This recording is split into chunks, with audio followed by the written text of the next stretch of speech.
Ayan. Oh, ito yung home of the Manila's finest, Manila Police District na dating Western Police District. Ayan, punta ka rito.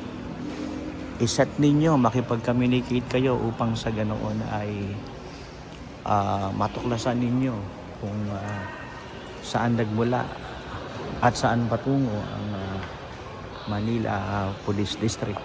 Ayan. Medyo pahapyaw-hapyaw lang.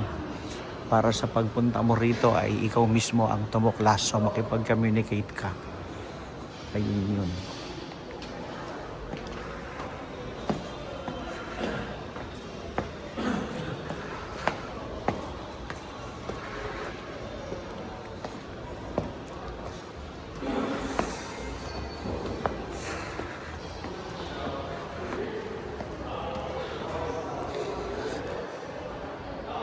Konting pasada lang.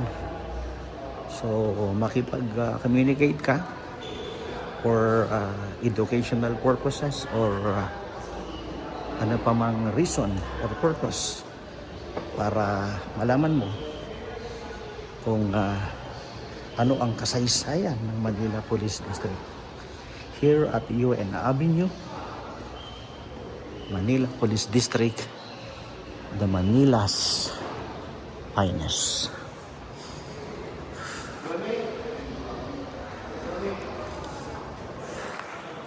Pag napapadaan ako rito, nagugulat ako palagi kasi para kayong mga tao eh. Nagugulat ako palagi. Nung una ko kayong makita, akala ko tao kayo.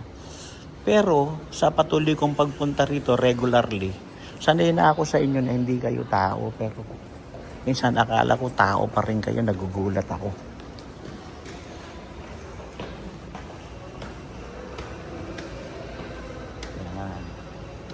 Ito ngayon ang Manila Police District na naging museum na rin. Yan. Kaya kung gusto ninyo ng pagbisita for educational purposes ay makipag-communicate lang po kayo sa kanila para kayo po ay mabigyan ng time and day at kayo po ay kanilang magabayan. Yan, makipag-communicate lang po kayo sa kanila. Yan.